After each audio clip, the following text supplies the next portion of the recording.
Good morning, good afternoon, and good evening. I am Joey Francis, your life, love, and relationship coach.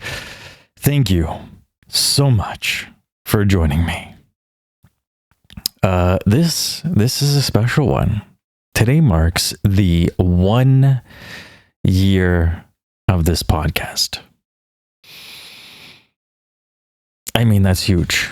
That's a year, 52 episodes, 1 week. And here we are. I just want to say thank you.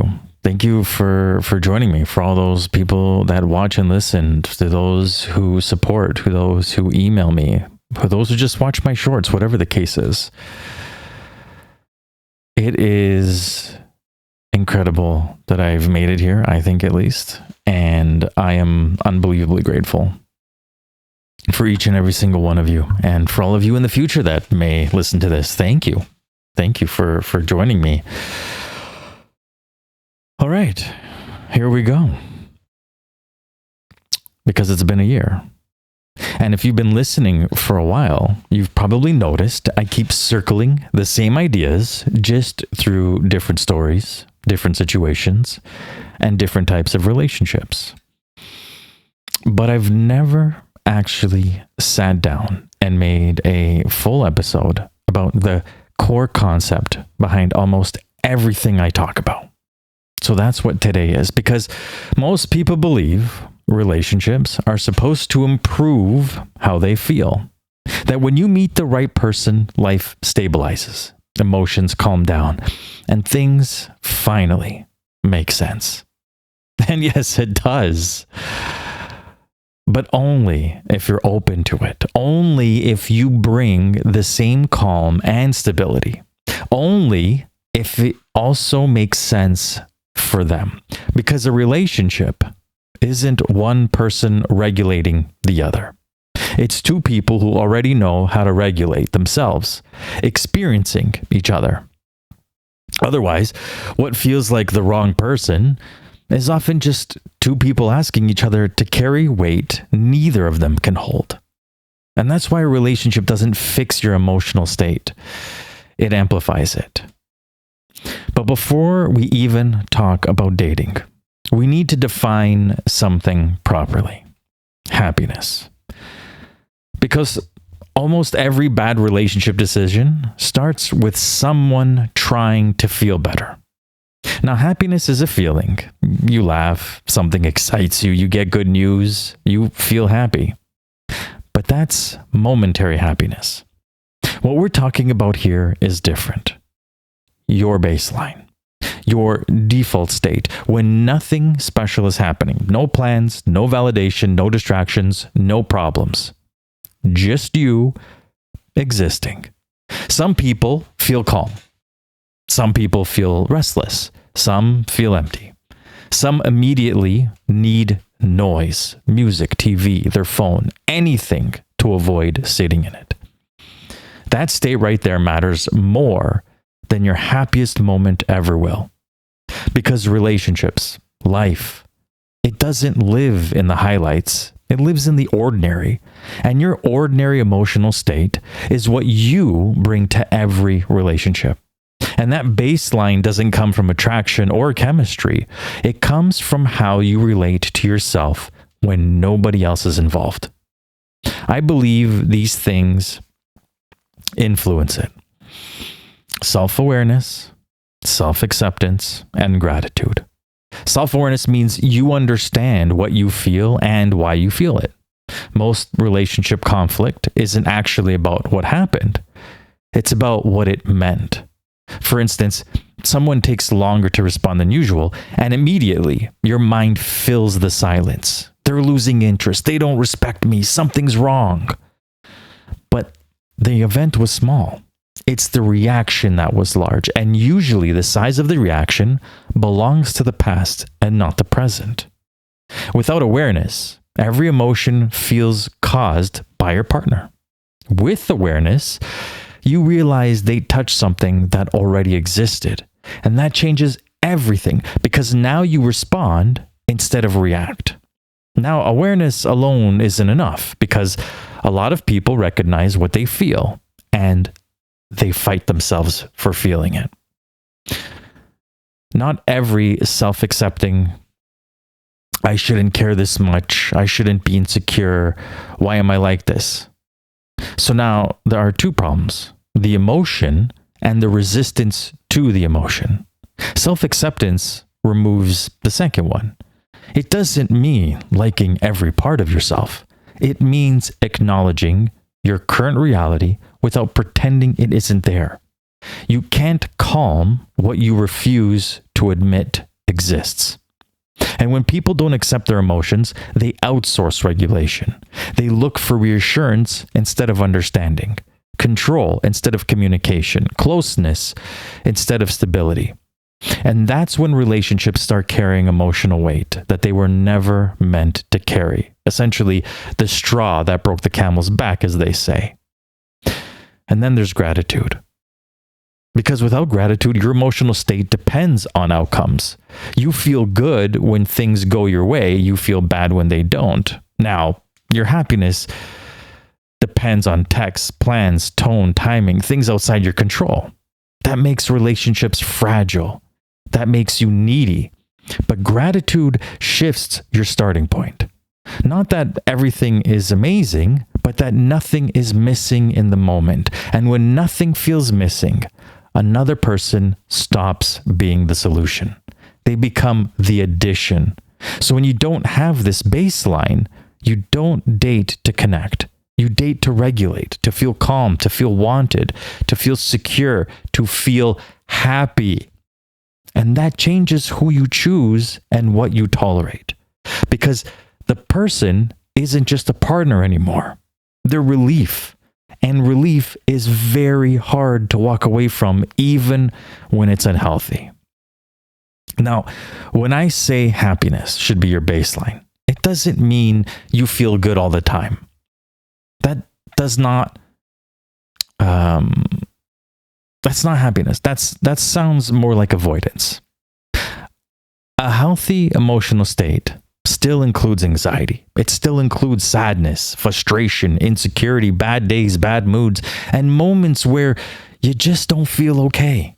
The difference is not what you feel. The difference is what you do with what you feel. Because emotional stability isn't the absence of emotion. It's the ability to experience emotion without losing yourself inside it. You will still get anxious when someone matters to you. You will still feel disappointed when expectations don't happen. You will still feel hurt when something feels off. But instead of reacting immediately, you understand it first.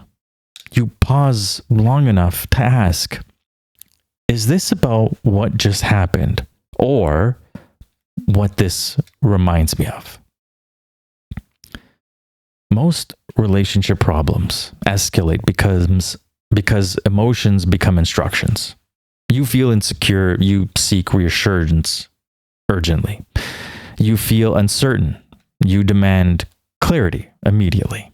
You feel distance, you chase that closeness, not because the moment requires it, but because you can't tolerate being in that emotion.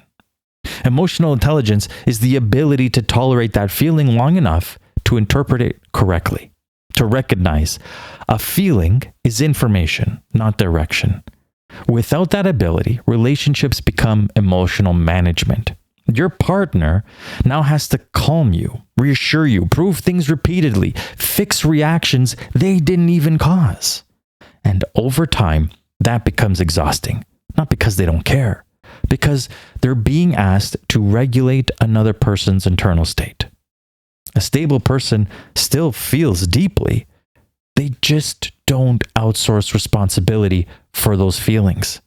They can say, I feel anxious right now, but that doesn't automatically mean something is wrong. And that single difference changes communication, conflict, and trust. Because now conversations become understanding instead of emergency responses.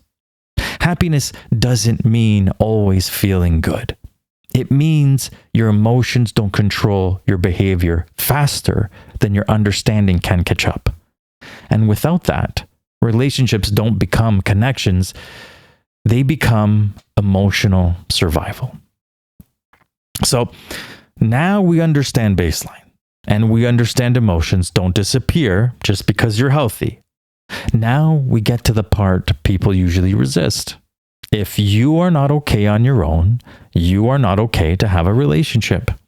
And I want to be clear about what that means. It doesn't mean you have to love being single. It doesn't mean you never feel lonely. It doesn't mean you can't want someone in your life. It means your emotional stability cannot depend on someone being there. There's a big difference between wanting companionship and needing regulation. Most people don't notice when they cross that line. You meet someone and your day feels lighter. You look forward to talking to them. That's normal. But then something small changes. They respond slower than usual. They're busy one night, or they seem a little bit off. And your emotional state drops immediately. Not disappointment, destabilization. Now, you're checking your phone more, rereading messages, analyzing tone, wondering if something changed. The overthinking reaches an all-time high. But nothing actually happened internally. But nothing actually happened. Internally, everything did. Because the relationship wasn't just connection anymore. It became regulation. And the moment another person becomes what keeps you okay, they start carrying the responsibility they never agreed to carry. They can't just be tired. They can't just be distracted. They can't just have a bad day, because their normal behavior now affects your stability. So they start adjusting, answering faster because they feel the need to, reassuring more than they previously did, avoiding space because space induces overthinking. And they do it not out of manipulation, but out of care. The problem is that care slowly turns into pressure, and pressure slowly turns into walking on eggshells. Meanwhile, the person depending on them feels this shift. They feel distant, they can't explain, which creates more anxiety, which creates more reaching. And now both people are trying to maintain emotional balance instead of building connection. This is why these relationships feel intense early on, because relief feels so powerful. When someone calms something inside you, it feels like chemistry. It feels like safety. It's so special. But what you're feeling isn't closeness. It's the removal of discomfort. And the brain confuses relief with love all the time. Over time, this dynamic always changes. The person holding the weight feels trapped. The person needing the weight feels scared. And eventually, the relationship breaks under pressure. You don't need to be perfectly happy alone to date, but you do need to be emotionally standing on your own feet. Because a relationship should support your stability, not be the source of it. See, once a relationship becomes regulation, your decision-making changes. You're no longer choosing the person. You're choosing how they make you feel. Now, that may sound harmless, but it changes everything. Because when you date from want, you evaluate behavior. When you date from need, now you're protecting the attachment. You start explaining things you normally wouldn't. They're just busy. They've had a rough past. They're scared of getting hurt. They actually care. They just don't know how to show it. I've been there. I've done it. You see the pattern, but you argue against your own judgment. Why? Because leaving doesn't just mean losing them. It means losing the feeling they give you. And if that person is regulating your emotions, walking away feels like emotional withdrawal. Believe it or not, This is exactly what being addicted to drugs is like. In the beginning, some people give an overwhelming amount of attention. Constant texting, deep conversations, trauma dumping, fast emotional closeness, unexplainable compliments. You feel seen, understood, and chosen. Unfortunately, this is what people call love bombing. And it works especially well on emotionally dependent people because it validates everything they were unsure about. It fills the silence. It removes insecurity. It creates certainty. So the brain locks onto this person fast, not because of who they are, but because of how stable they suddenly made you feel. Sometimes people do this unintentionally because they're just really excited. But controlling personalities, especially narcissistic ones, they use it differently. They create emotional certainty quickly, so they become emotionally important quickly. Once that attachment forms, the behavior changes. Attention becomes inconsistent, effort drops, closeness turns into distance, and now the person who received all that certainty tries to get it back. You communicate more, you tolerate more, you chase that feeling you got in the beginning, not because the relationship is good, because you experienced how good it felt, just like if you were on drugs. At this point, most people think they're trying to figure the relationship out, but they're not. They're trying to get a feeling back. The beginning set a reference point, and now every interaction is measured against it. So when the effort drops, it doesn't feel like incompatibility, it feels like loss. And humans don't chase people as much as they chase emotional certainty, which means the stronger that certainty felt, the harder it becomes to walk away from inconsistency later.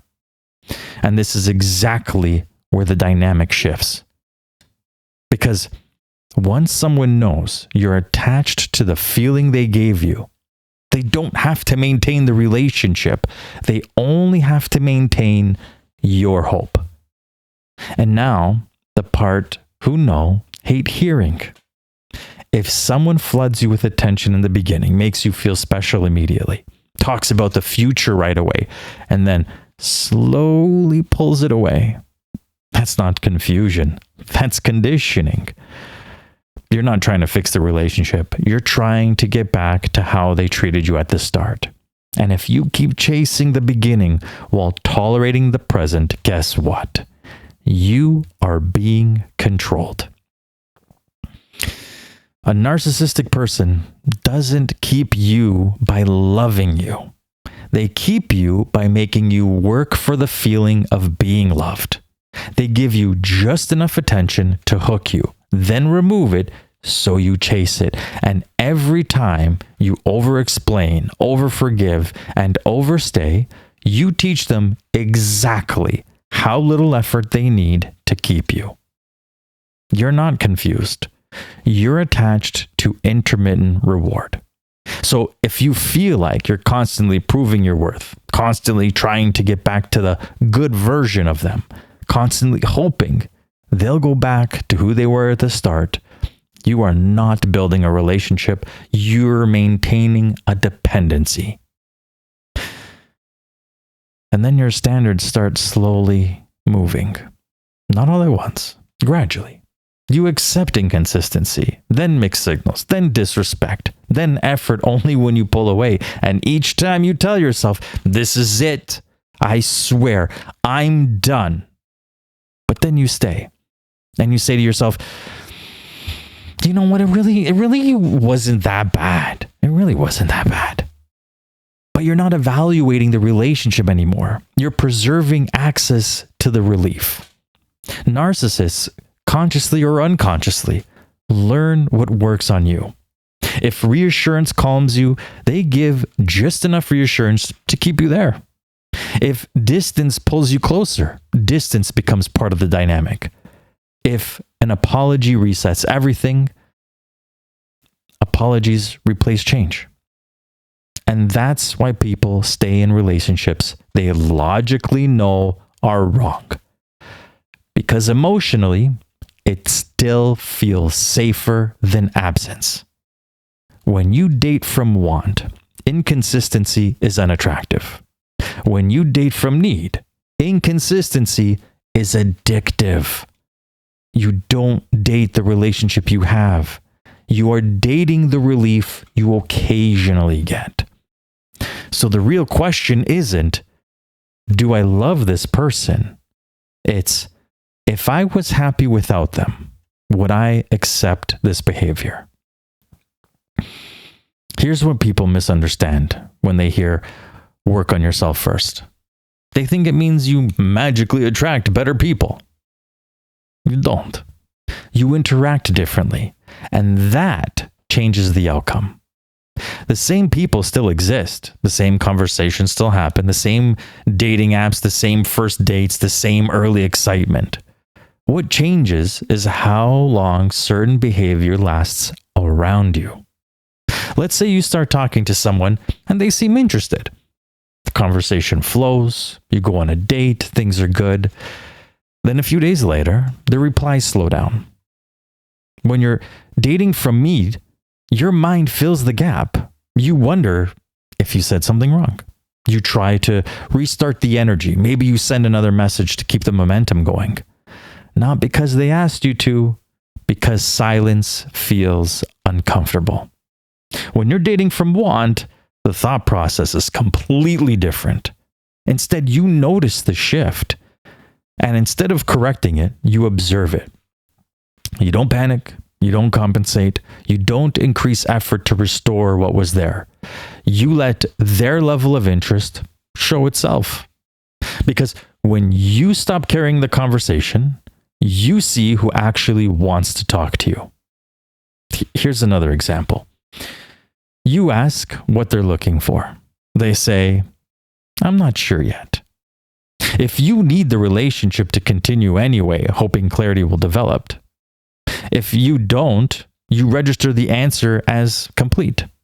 Instead of months of emotional investment followed by confusion, the interaction ends early and naturally.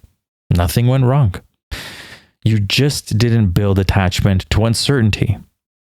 Being whole doesn't make dating perfect.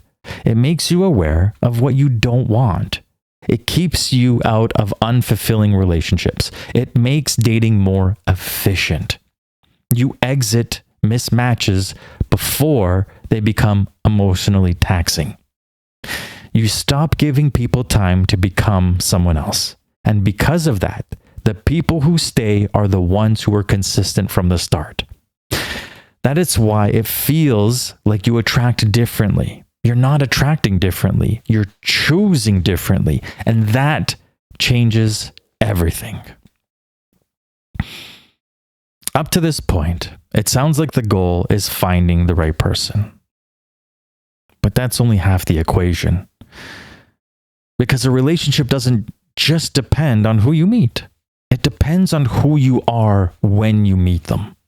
A lot of people are looking for someone calm, patient, communicative, secure. But if your happiness depends on the relationship working, you won't experience that person calmly. You'll experience them carefully. You'll watch for changes. You'll look for reassurance. You'll react faster than you understand. Not because you want to, because your stability is tied to the outcome. And the other person, they notice. They see a small misunderstanding becomes a big conversation. They notice distance affects you more than the situation requires. They feel responsible for keeping things okay. So even if they do like you, the relationship starts to feel heavy because instead of sharing happiness, they're the ones trying to maintain it. But when happiness is your baseline, connection is optional. It is not required for you to feel okay, so you don't pressure moments. You don't need constant confirmation. You don't treat uncertainty like danger. You allow the relationship to grow instead of trying to secure it. trying to make it something it's not. And that changes communication more than anything else. When someone feels they could lose you by being honest, guess what? They're not going to be honest. They'll soften what they mean, avoid certain topics, hide doubts, say what keeps the peace instead of what's real. But you see, when two people feel safe and comfortable, honesty becomes easier. You can say what bothered you without it becoming a threat. You could admit uncertainty without it sounding like rejection. You can talk about deeper things without worrying the conversation will end the relationship. And those conversations create closeness. You're not being overly careful with each other. You're open with each other. It means your emotional state isn't dependent on the other person behaving correctly. You can feel disappointed without panicking. You can feel unsure without forcing answers. You can feel close without fearing loss. That's what people mean when they say a relationship feels safe. Not because nothing goes wrong, but because nothing has to be constantly managed. So the goal isn't just finding someone healthy. It's being someone healthy. Someone who doesn't need a relationship to function, because two people can only build something stable when neither one is using it to stay stable. After everything we talked about, the idea becomes a lot simpler than people expect. A relationship doesn't improve the people in it. I mean, it can. But what it really does, it reveals them. Whatever you bring into a relationship shows up inside it. If you rely on the relationship to feel okay, small things start to feel big. Silence feels like distance. Distance feels like something's wrong. But if you already feel stable, those same moments stay small. Nothing different happened. You're just experiencing it differently. That's why starting a relationship often feels amazing at first. The connection is new. It's super exciting. Everything feels easy. And then time passes. Real life shows up. Expectations appear. Misunderstandings can happen. And suddenly, the relationship feels different. But the relationship didn't change. It just reached a point where the people inside it became visible. So the real test of a relationship isn't the beginning. It's what happens once we really start to invest. When something feels off, do you try to understand it or do you try to control it? Do you talk about it or do you manage your anxiety around it? Because that's where relationships actually live, not in the excitement, and how you handle the discomfort, because the relationship will always match the level of emotional responsibility that two people bring into it. You can't build calm with panic. You can't build trust with fear. You can't build stability with dependence. That's why searching for the right person before you're ready keeps leading to the same place. Different person, same dynamic. Not because love failed, because readiness wasn't there yet. You don't look for someone to complete your life. You look for someone to share it. And two people can only truly share something when neither one is using the relationship to hold themselves together. And that's the difference between a relationship feeling intense and a relationship feeling peaceful. And that's really what this whole podcast has been about.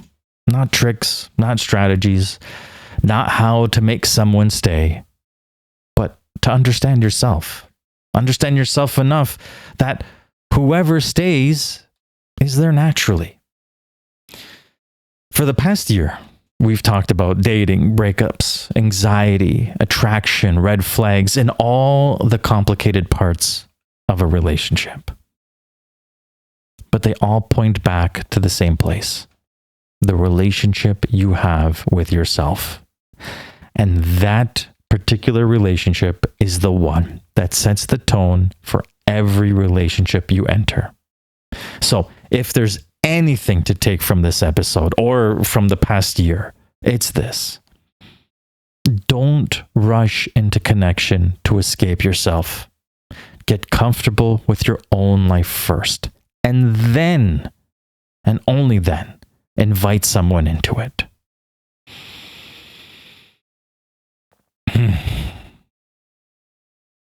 Thank you again so much for being a part of this, for supporting me, for listening.